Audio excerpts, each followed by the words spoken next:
Shri Krishna Prabhu Nityananda, Shri Advaita Radha Shiva, Shri Gaura Bhaktavrinda, Hare Krishna, Krishna Krishna, Hare Hare Rama, Rama Rama, Hare.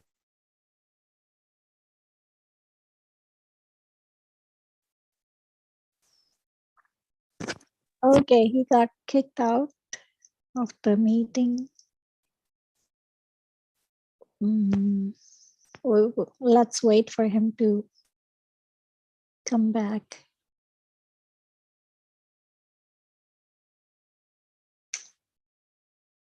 He's back.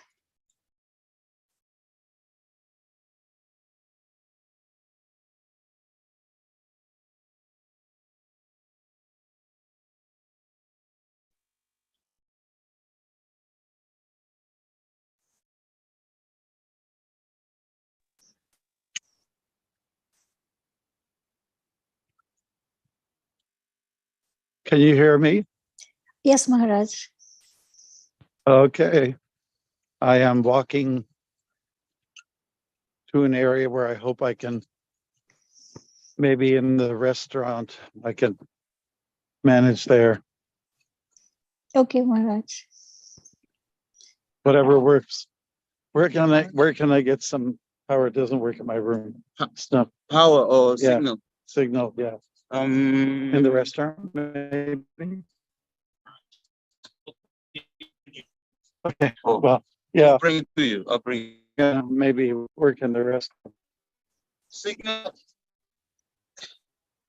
Can you hear me, Prabhus? Yes, Maharaj. Yes, Maharaj. What if I sit right up there? Yeah, inside there. We just want Okay. to. Is it okay for us? Yeah. Yeah. Yeah. I'm sorry for the inconvenience. Yeah. This is it. Inside. Better than being outside. Yeah. Are we doing okay? Can you hear me? We can hear you, Maharaj. Yeah. Okay. Okay. Let's give it a try.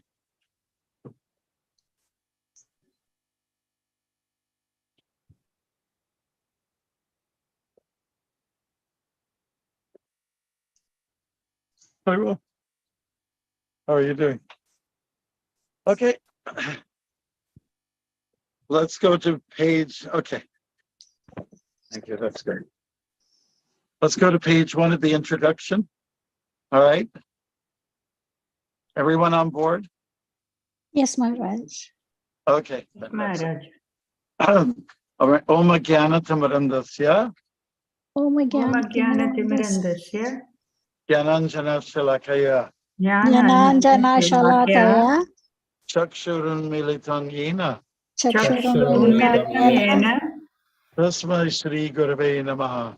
Tasmai Shri Gurave Namaha. I was born in the darkest ignorance. I was born in the darkest ignorance.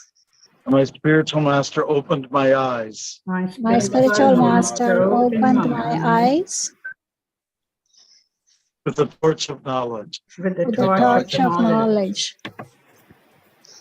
I offer my respectful obeisances unto him.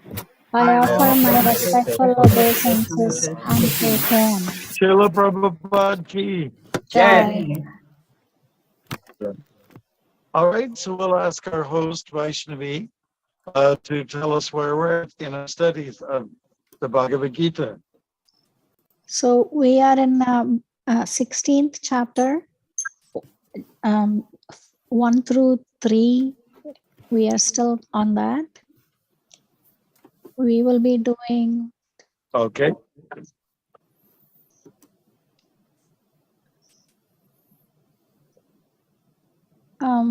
the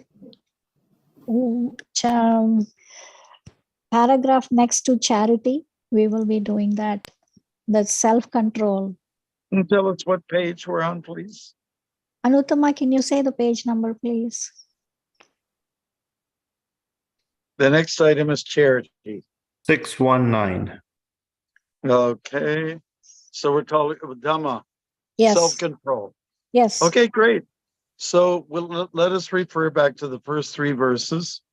The Supreme Personality of Godhead said, fearlessness, purification of one's existence, cultivation of spiritual knowledge, charity, self-control, performance of sacrifice, study of the Vedas, austerity, simplicity, nonviolence, truthfulness, freedom from anger, renunciation, tranquility, aversion to fault finding, compassion for all living entities, freedom from gentleness, modesty, steady determination, vigor, forgiveness, fortitude, cleanliness, and freedom from envy and from the passion for honor.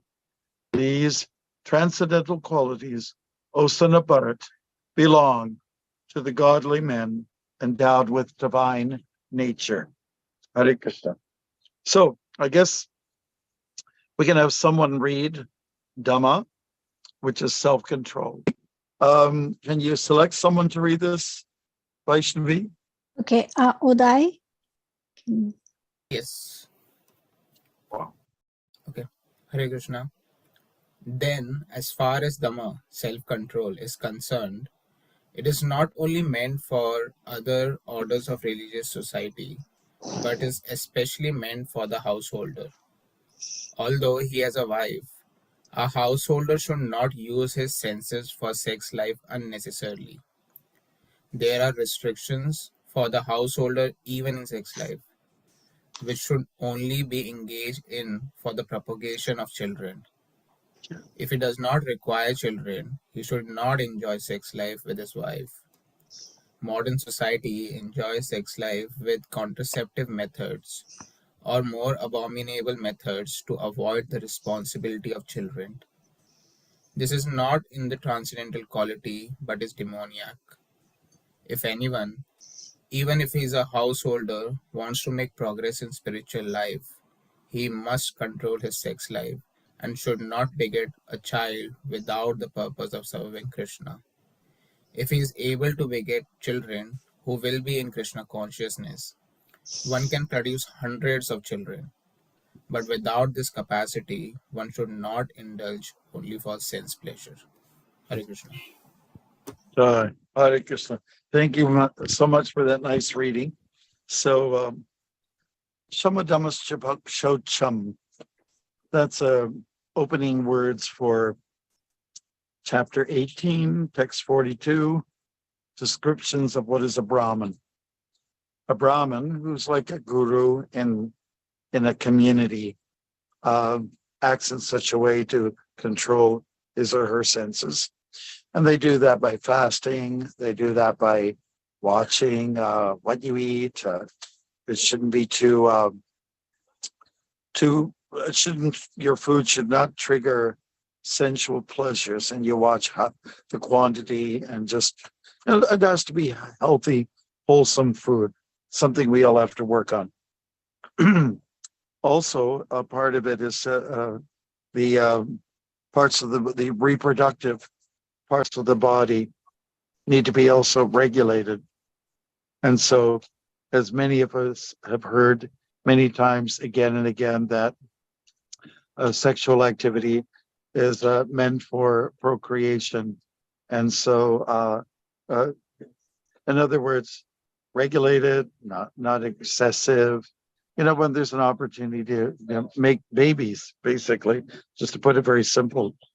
Householders are in a position where they have a license for this, and it's just supposed to be limited, and it's considered, let's say, I like the term, no casual sex. Sex is meant to be executed within the realm of Dharma, that which doesn't go against the principles of Dharma. So that means controlled. That should be an easier execution for medical type of people, Not everyone's going to be strict about that one. In fact, we find that this is a puzzle or a riddle that comes up with devotees a lot of times.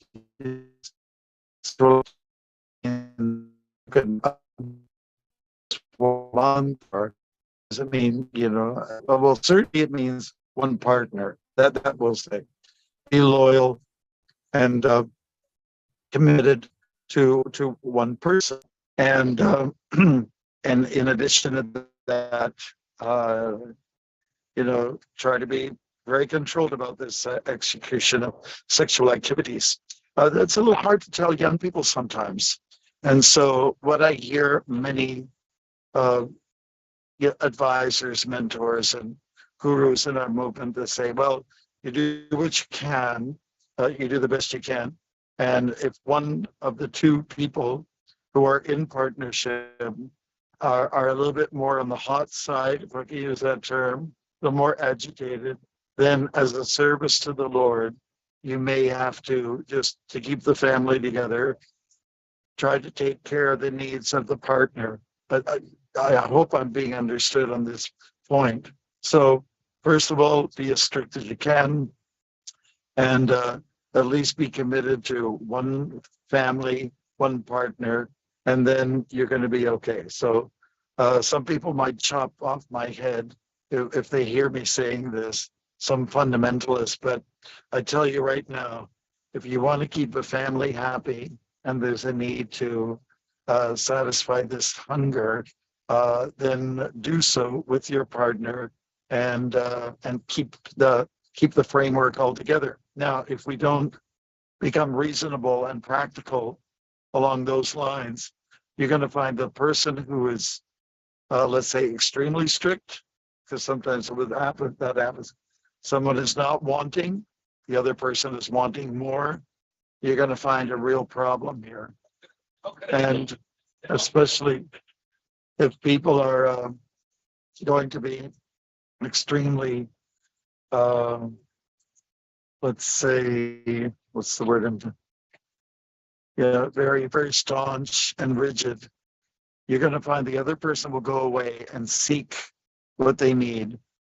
And oftentimes what happens, the person who is very strict is oftentimes quite superficial in that vein, and they will eventually also go somewhere.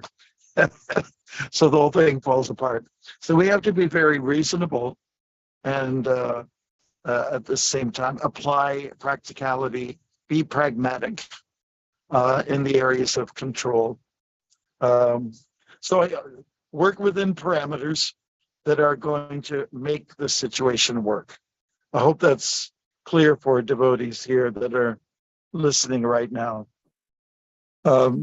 Yes, Maharaj. Yeah, since we got on this topic, what can we do? Anybody have any questions or points they want to cover on that? By the way, we have some salt, by the way. Can't live without salt. Any questions anybody may have? Like if we're getting really sensitive, then you can always call me on another day and we can talk more privately, confidentially. That can also work. But if you have like a general question on this topic about self-control, then and you want to share your, what we have to say on it, then now's the time to ask those questions. I'm also going to be exercising lack of control by eating while talking to you, Bruce. My time is such that I can't. I have to eat now. My schedule is like that. Thank you. Any questions?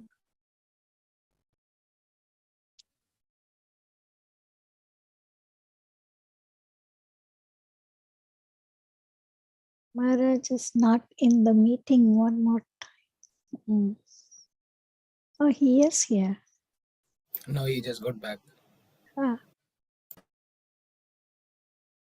But then the audio is not connected. Yes, it is connected.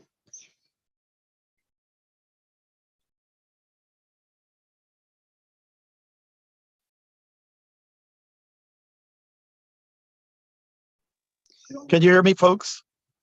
Yes, Maharaj. Did you Maharaj. hear what I was talking about the principle of Dhamma?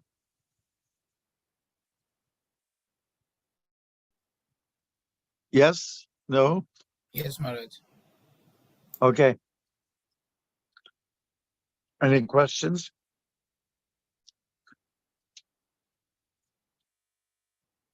No questions. Okay. Then I guess we can go to the next paragraph, Prabhus. Does somebody like to volunteer? Oh, Vasanta, you want to read?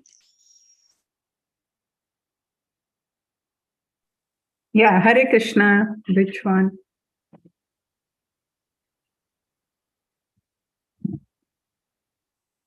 Can you put it on the screen? Yeah. Sacrifice is another item to be performed by the householders because sacrifices require a large amount of money.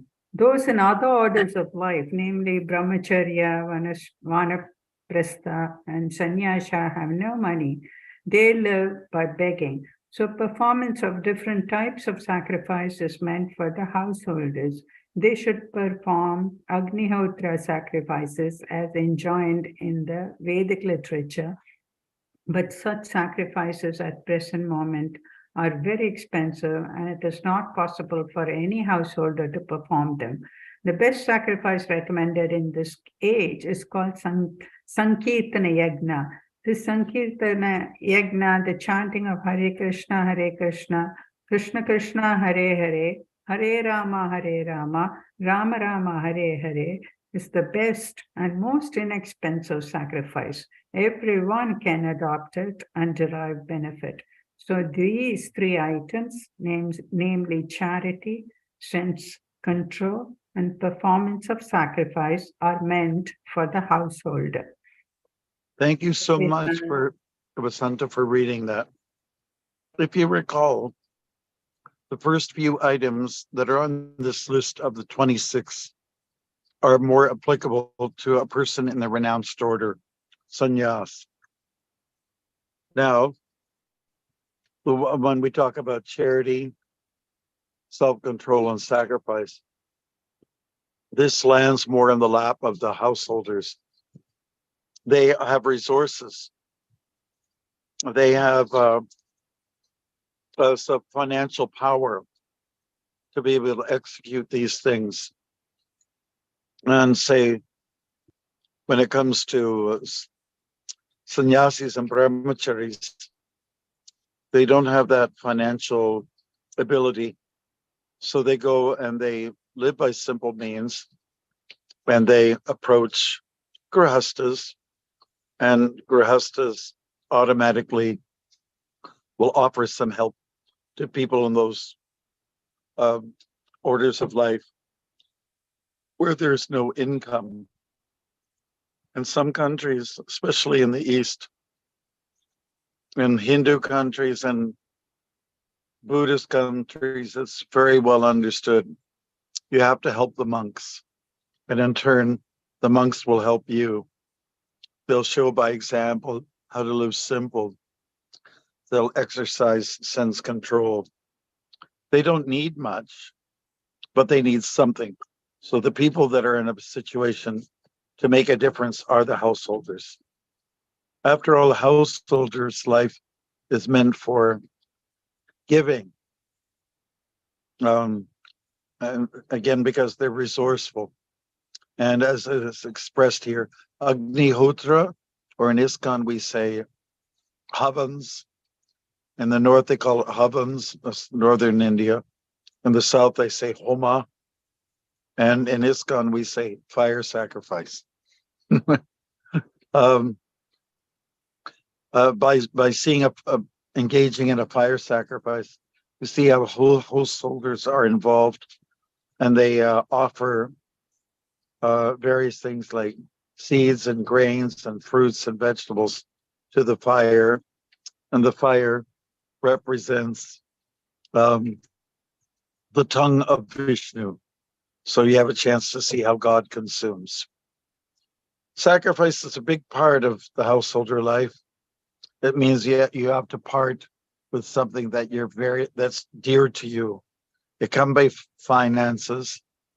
It can also be, well, just sometimes in some traditions, they'll even mortgage their house to build a mosque or a temple or a gurudwara or something like that. So that's a big sacrifice for householders. In some traditions, they have a tithing system where you give monthly or yearly a percentage. Usually 10% of your income is what's recommended. And the Rupa Goswami talks a little bit about that too, in terms of directives for householders. Prabhupada loves to do this.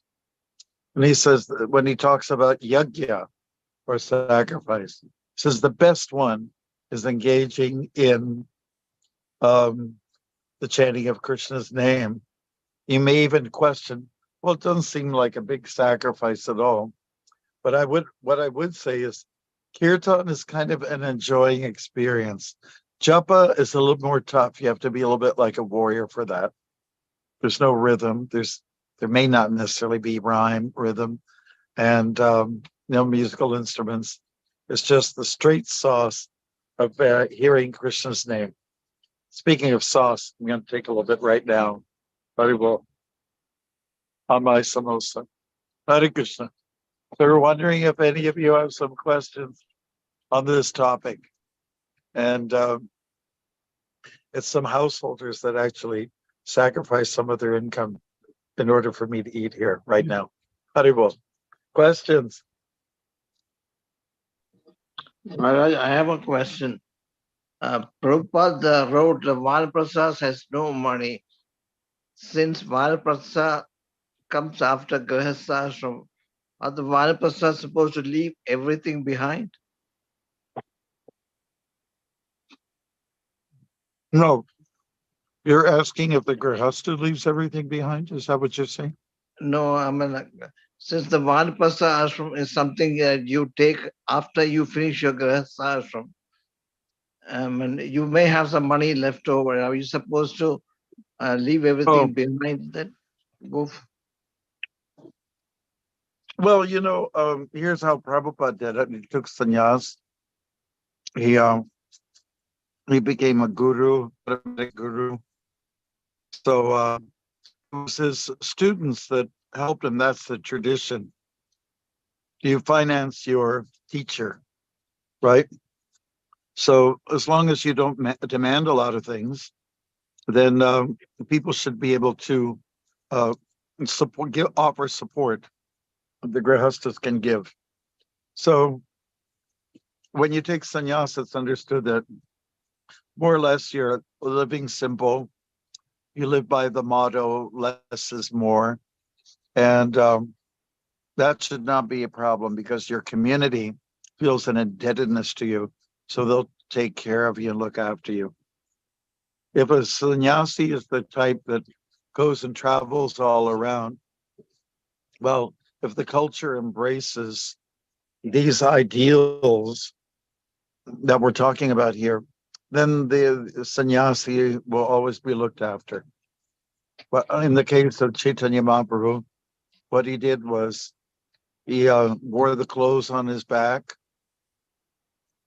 He had, and he would carry a kamandalu and a staff, like a danda, and that was about it.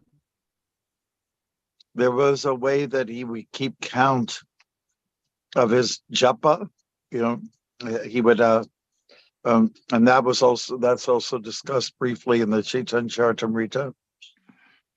So he would have an assistant, and that's another part of the culture. If somebody's taking up sannyas life and living for humanity, then usually there's an assistant there to help him move along and see to the physical needs. Does that answer the question okay? Yes, Maharaj. Okay. Thank you for that. Anybody else?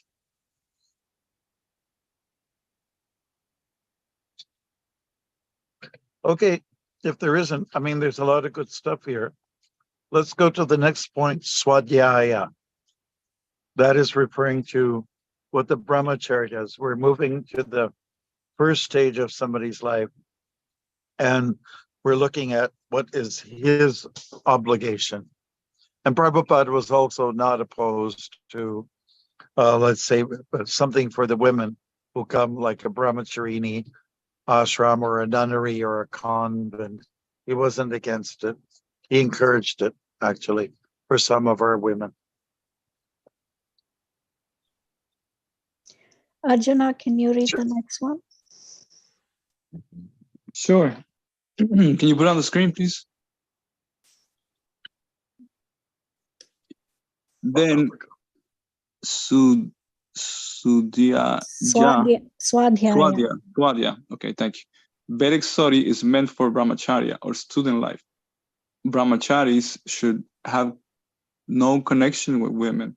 They should have a life of celibacy and engage their mind in the study of the Vedic literature for cultivation of spiritual knowledge. This is called Swadhyaya.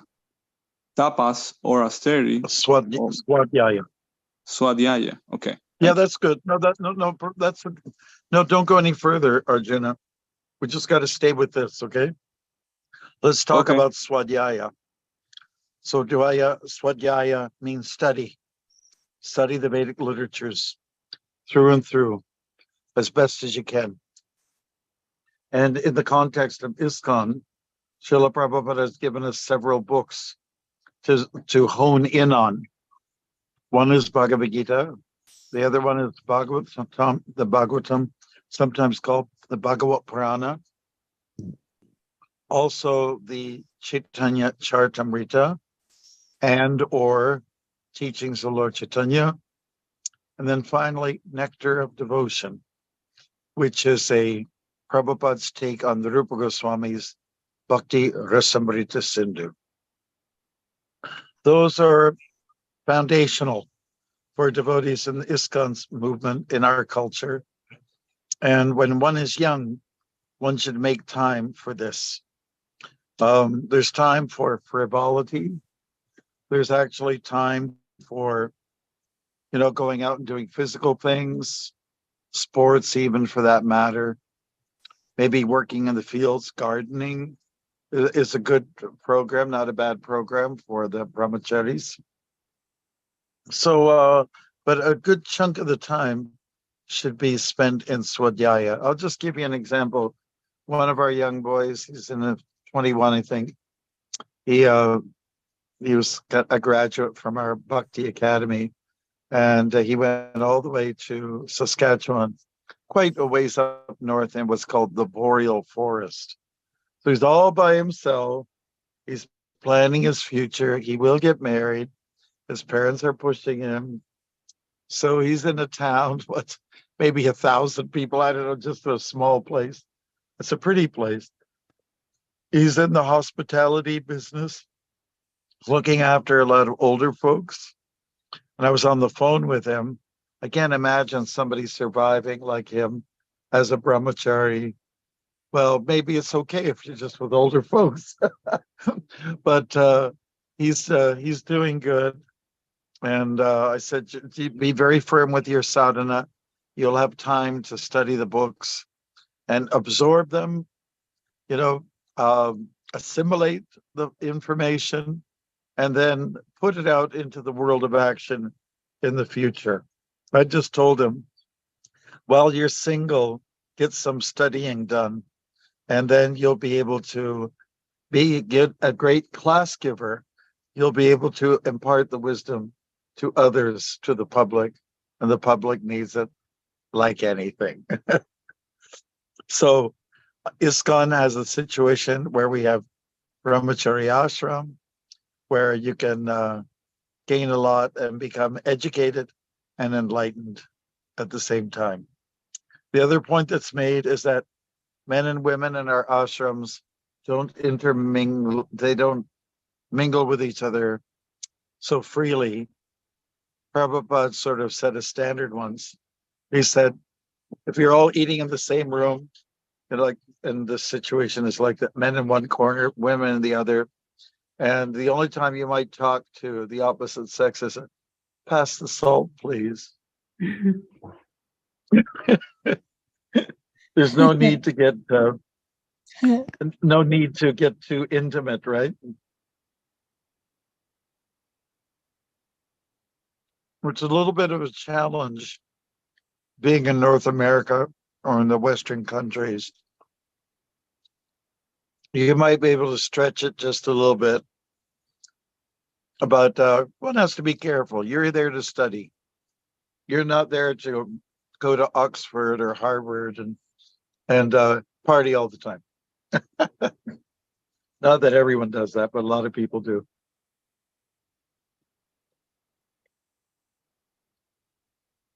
So studying, that's what we're doing right now. We're going over the 26 qualities of a Vaishnava. We're studying, we're going through the 18 chapters. We're combing through it verse by verse, word by word, and gaining some insights into life. That's a line from one of our plays. So it's necessary. If you want to have a good grounding in Krishna consciousness, you've got to study. More important than studying, however, is play it out. You know, example is better than precept. But you can't know how to act if you don't learn and you don't study. But fortunately, we should have good examples coming from people who exemplify that in the best way. Francis of Assisi, he one time said, preach, and if you have to, use some words. Any questions on this one? Maharaj, I have a question. After Srimad Bhagavatam, is it recommended to read the Chaitanya Charitamrita, or when do we read like the Chaitanya Bhagavat, for example? Well, Prabhupada referred to the Chaitanya Charitamrita as a postgraduate study of the Bhagavatam. And Chaitanya Bhagavat can also be read if you have a good commentary by a bona fide devotee, preferably an ISKCON devotee, who does a good job at translating and giving explanations. Yeah, it's quite appropriate. I mean, usually when people are good at studying, they might be doing like what Picasso does. He'll work on a canvas over here, and he's working on another one over there in the other room. So in the course of one day or a week, you might be on different texts. That's we find is really works really well in a temple setting, you know, where the young men and women are brahmacharis, brahmachaриnis. They're getting studies on the Bhagavatam in the morning, the Gita in the evening, nectar of devotion, that type of thing. So because it's like a school, you're entering a school. Now, for somebody like yourself, a grihastha, you just have to work out a schedule for yourselves where you can cover a lot of good territory and just go at it in such an incremental way. But I lay down the foundation for you by saying that Prabhupada felt that those 4 books are going to help you and help bring you to wonderful places. And anything in addition to that is a plus. Personally, my favorite, I just love to read about Prabhupada. Anybody's written anything about him, those are my favorite books. Better than the Bhagavad Gita. I hope I will not be considered a heretic, and no one will be burning me to the stake. But I just like hearing about him more than any other literature that is out there. Does that answer the question okay, Brew? Yes, Maharaj. Maharaj, what are the 4 books you just mentioned about? The 4 books are Bhagavad Gita, the Bhagavatam, Nectar of Devotion, and the Chaitanya Charitamrita, or the teachings of Lord Chaitanya, which in many ways is a summary. Thank you. But, you know, something like the Chaitanya Bhagavat, it complements the Chaitanya Charitamrita. You can, when you study those 2 texts, you can see how they connect with each other, the Leelas. And in one particular text, you might hear about Jagai and Madai. The other one, you'll hear something that complements it. Just to give an example. But it's all good.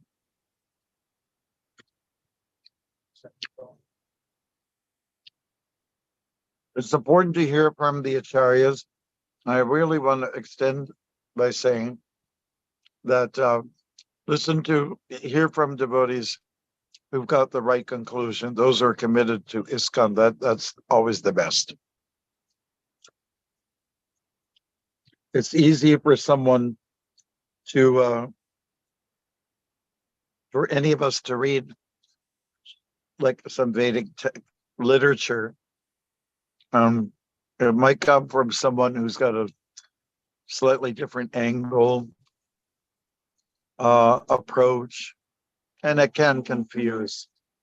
So that would be my advice.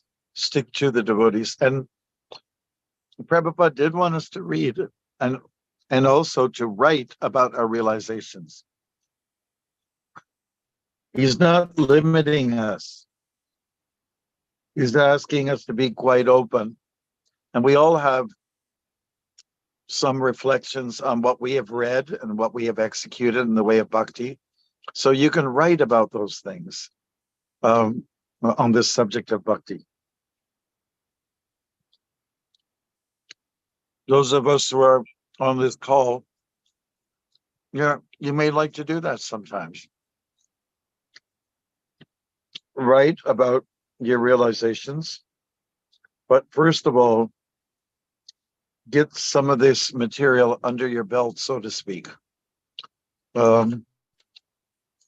Read, apply, and absorb. Read, apply, and absorb. And once you're absorbing these things, once you get some realizations, then it's nice to jot it down and try to share some of your wisdom.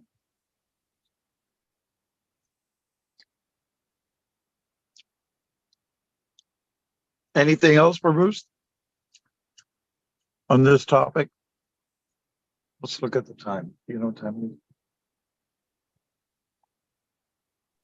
I have a question, Maharaj.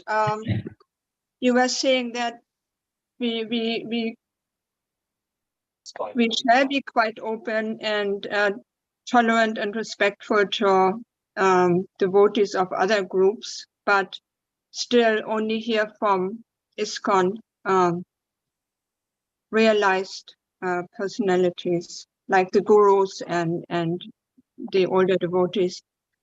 So that practically means that we should not actually cultivate intimate relationship with any other groups members, because I mean, from my own experience, I was a little bit in a friendship with somebody from Narayan Maharaj's camp, and at one point it just didn't work out. It just there were too many contradictions on important aspects of our philosophy. So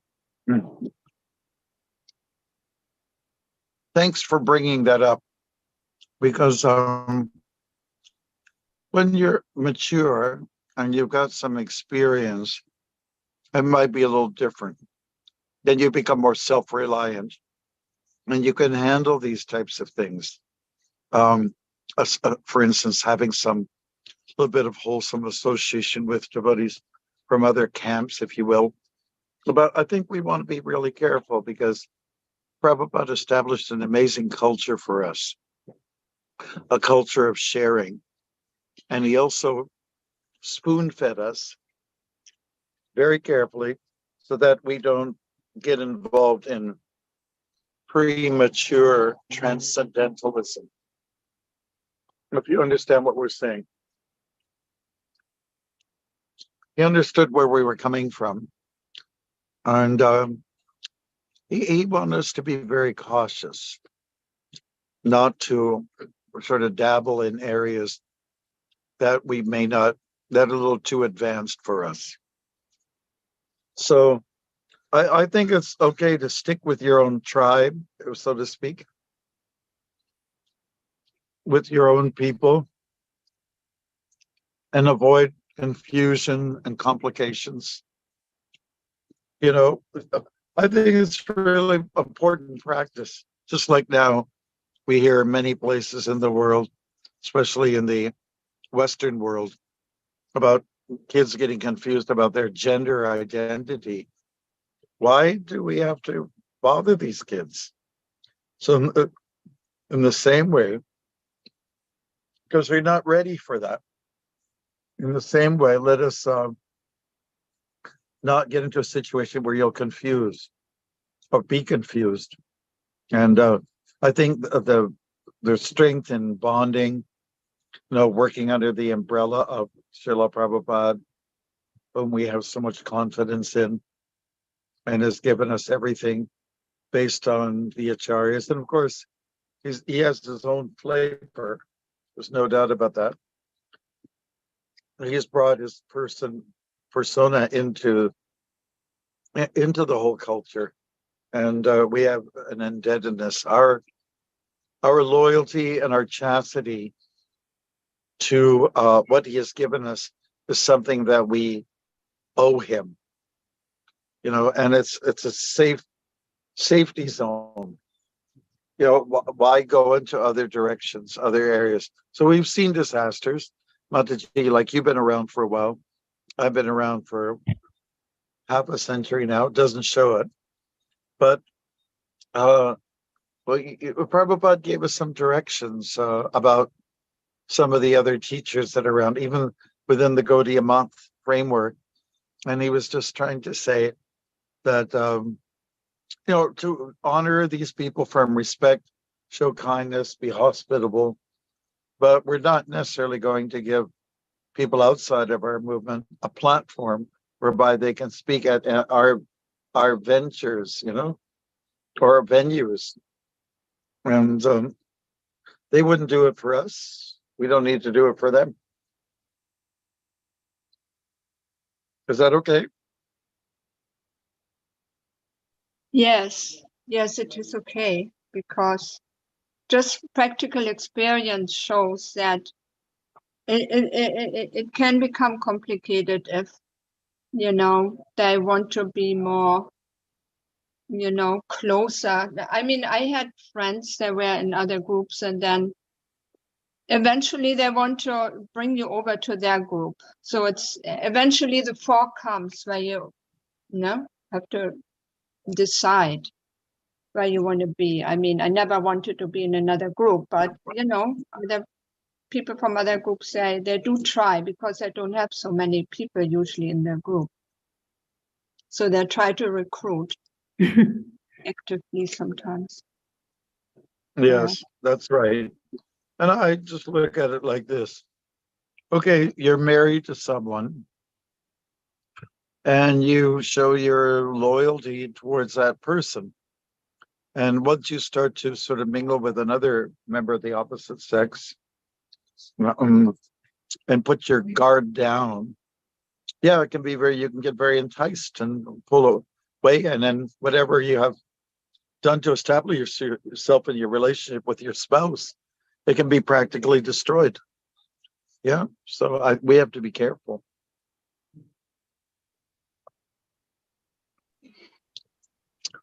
Good. I'm glad you brought up that point.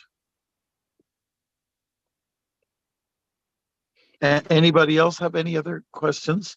I think what we can probably do is go for some takeaways I won't limit it to 4 words, but if each of you can give me a sentence on any of the items that we just covered, such as charity. No, I'm sorry, not charity, but yeah, charity, okay, because it's all lumped in together. Charity, self-control, sacrifice, and now we've spilled into the next point, swadhyaya, which is study of the Vedas. Any of those topics. Can you give us a summary, Prabhu? I can go first if nobody's opposed. Yes, Thank please. you. Go. So on the topic that, thank you, Mataji, for bringing it up.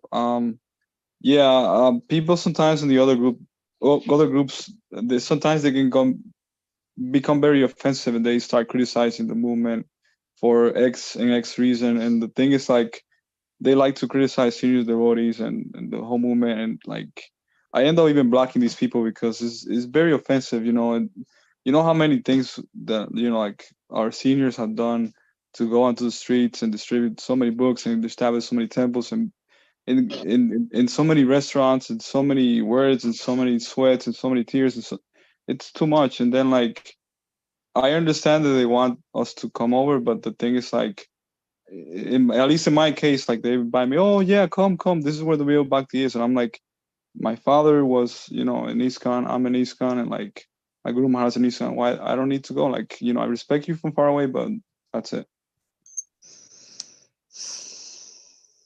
Nice. Yeah, thank you. You've got your experience. And that's I think let's call it tribalism, for lack of a better word. It's a reality. It's the way people are.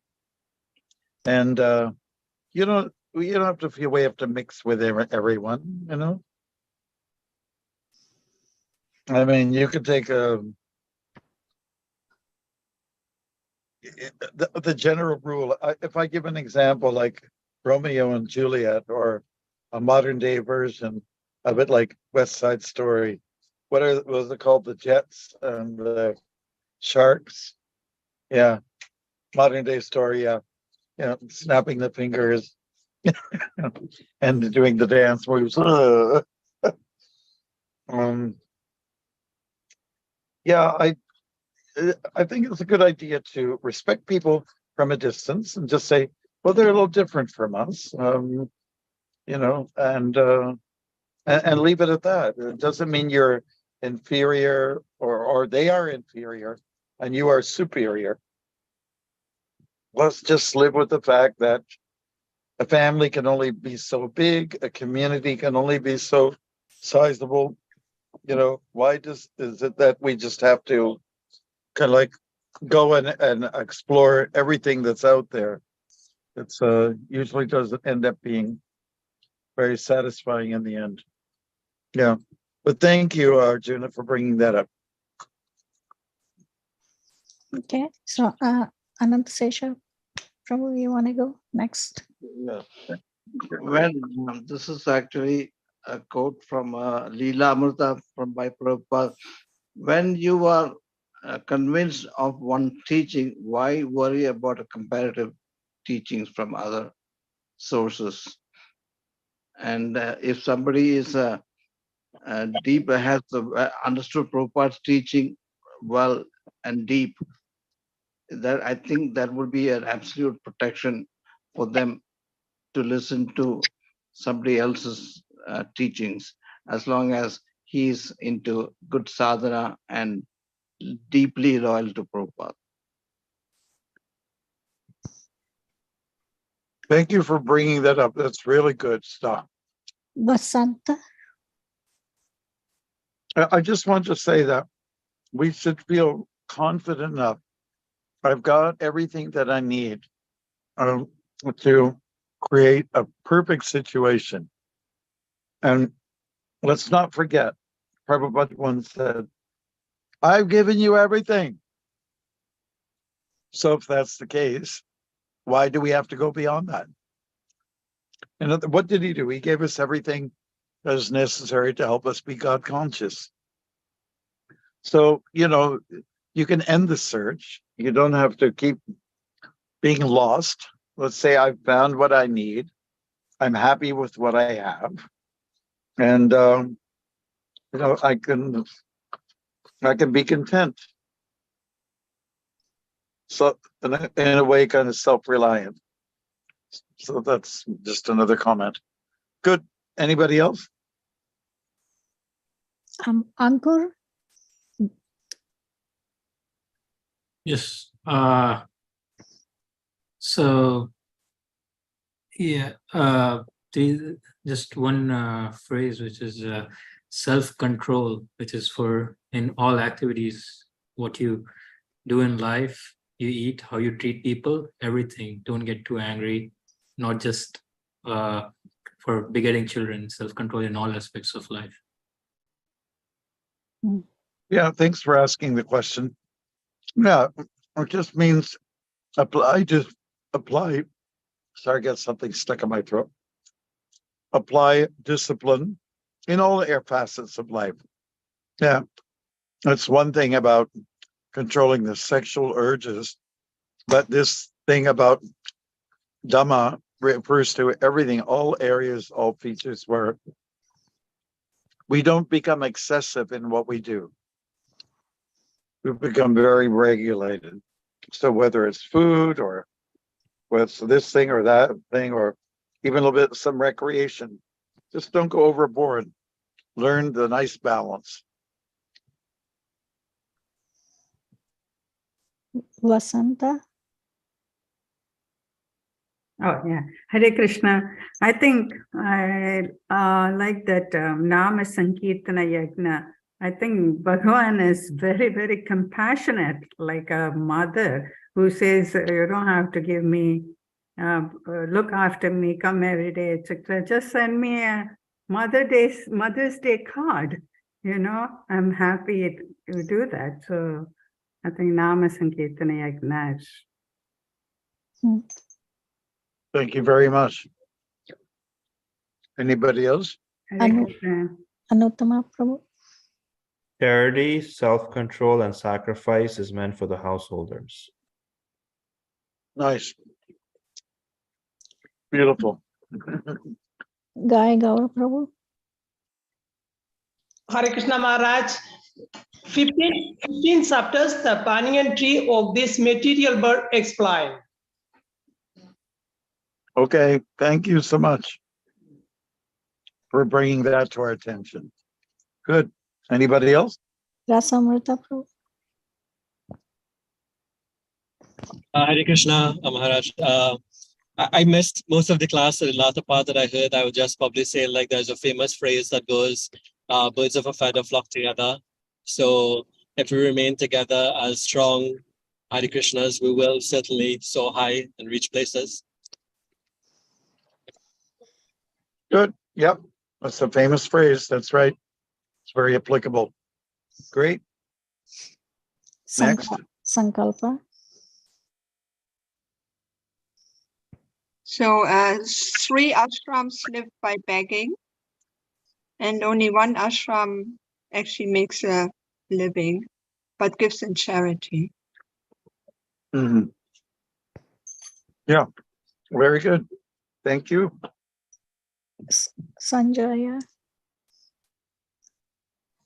Hare Krishna. Maharaj, Hare Krishna devotees. Maharaj, I love the way how you put it over self-control. In this part of the world we live in, it never been discussed like that before. And thank you very much. You made it so easy and clear a lot of it. Thank you. Thank you, Prabhu. Thank you for that underscoring the point. Uday? Hare Krishna Maharaj. Okay, for me, it was a revelation when I heard about you making it important, how it's important to, write about your realizations. Because generally we don't read about it like other people realize, and we don't, like, that helps you to motivate. Because you're able to see like how much a person has changed and what all, like it's like a mini Bhagavatam, but like for modern era, right? So yeah, just writing your realization and sharing that, that's a pivotal thing actually, which should be done somehow. Great. Thank you, Adai, for your comments. Anybody else? That's all, Maharaj. Everyone is done. Thank you for getting on board. We enjoy this very much. We'll be together next week. I'm just trying to think. I should be in Toronto. It should be easy. Sorry about the little interruption in the beginning. Just had to find where I can get a good signal. And we found it. Right here at the Welcome Center in New Vrindavan. Prabhupada's pride and glory. Look at that door. Now, if it was painted red, it would look more welcoming. I'm not going to get into interior decorating issues here right now. Thank you so much, everyone. All glories to Srila Prabhupada. Jai. Vancha kalpatarubhasya kripa sindhu Prasannabhyavata, Patitanam patitanam Pavanebhyo, pavanebhyo Vaishnavebhyo vaishnavebhyo Namo Namo. namo namaha namo Hare Krishna. Krishna Maharaj. Thank you. Hare Hare Krishna. Bo. Hare Krishna. Hare Krishna. Hare